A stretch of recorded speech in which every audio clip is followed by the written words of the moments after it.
Bonjour mes amis, bienvenue sur ma chaîne Opia et comme ce sont les vacances, nous allons voyager de temps en temps vers des pays du monde. Voilà, merci de vous abonner et de cliquer sur la cloche. J'ai besoin de votre soutien.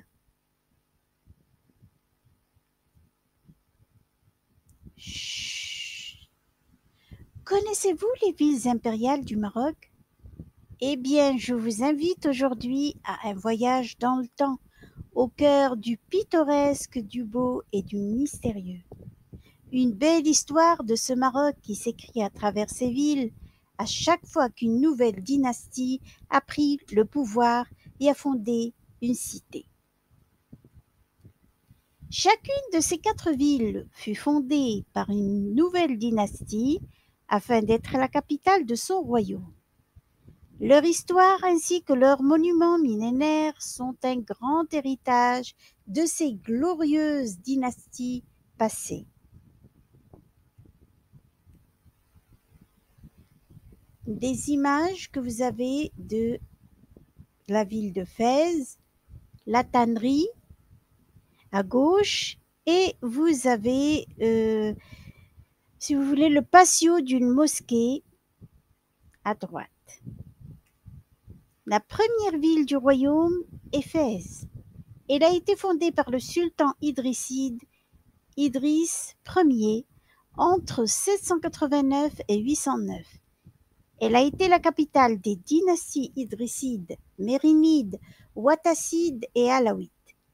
Fès, aujourd'hui la capitale spirituelle du royaume, siège d'une vénérable et mystérieuse médina classée au patrimoine mondial par l'UNESCO.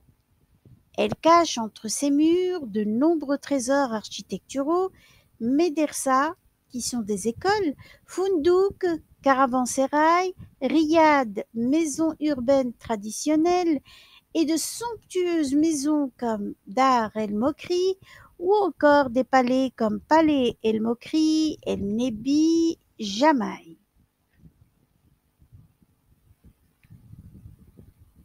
Voilà ici la Ménara et la Koutoubia de Marrakech. Marrakech, la ville ocre, elle a été fondée par le sultan almoravide Youssouf ou Youssef ibn Tachfin en 1062. Elle a été la capitale des dynasties almoravides, almohades et saadiennes et a fait également office de seconde capitale sous les mérinides et les alaouites.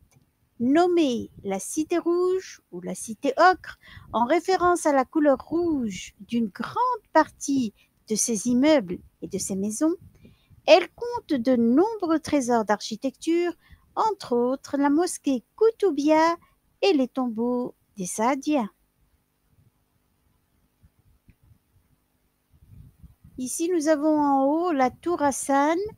À côté, il y a les piliers, donc toujours de la tour Hassan avec une vue du mausolée Mohamed V au loin.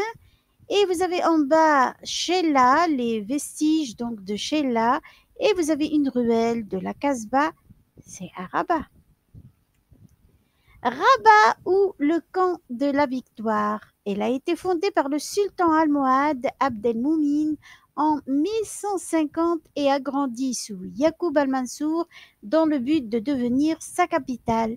Elle n'est devenue une ville impériale que sous le sultan alaouite Mohamed III avant de devenir la capitale du Maroc au XXe siècle.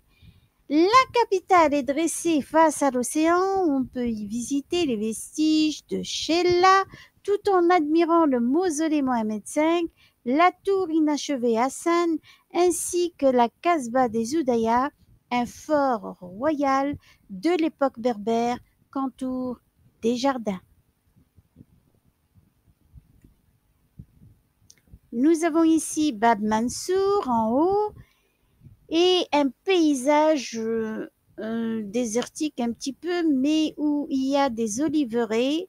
En bas, vous avez une médersa et à côté, c'est un souk où on vend des objets de cuisine en terre et en poterie. C'est Meknès. Meknès, la cité des Olives, elle a été fondée au IXe siècle par la dynastie des Almoravides et a été la capitale du Maroc de 1672 à 1727, sous le règne du sultan alaouite Moulay Ismail.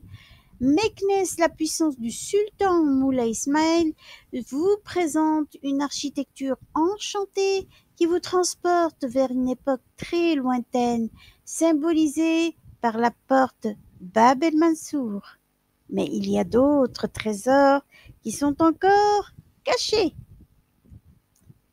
Nous avons marché à travers le temps et dans notre gorge le parfum de ce bon thé à la menthe, accompagné de ces gâteaux qu'on appelle cornes de gazelle. Notre voyage maintenant prend fin. Je vous quitte. Il y a un autre voyage vers un autre pays. Bon vent. Merci d'avoir regardé la vidéo. Et si vous aimez, abonnez-vous.